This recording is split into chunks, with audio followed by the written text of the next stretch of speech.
Pim, you've done the Doing Dying Differently workshop. How was it for you?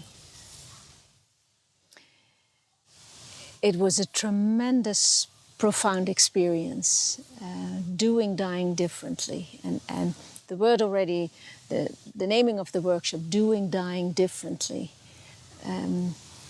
Up to that point, I have supporting people who are dying,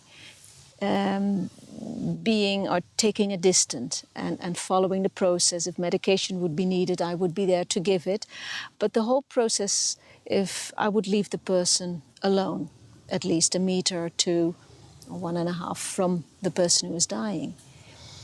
And in this workshop, Doing Dying Differently, we were offered an exercise where I could play 2 different roles. First, I had the experience and I felt what it was like to die. And the other role I played later on was supporting a dying person.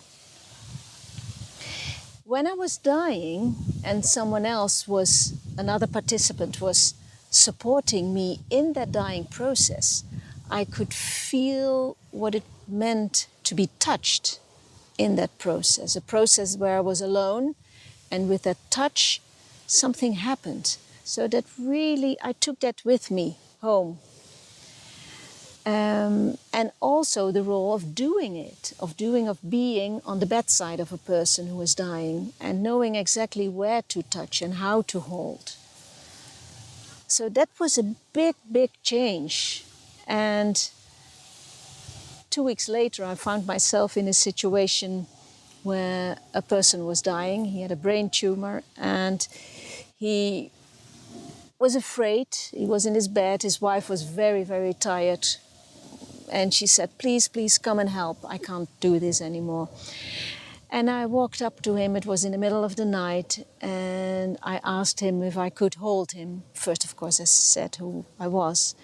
And I could see a little knot. And I held him the way I was taught or in the workshop of Doing Dying Differently. And all of a sudden, I felt his body relaxed. And at the same time, I relaxed. I do not know what happened. My heart opened. So there was a lot of joy and I think relaxation is the best word to say there. And that whole process, was fulfilling from my side. And he died at ease. So coming from this background, letting the people touch, and now being together in this process, the dying and me as a support, we were doing a dance together, I think. And yes, I only can say there was only love that was there.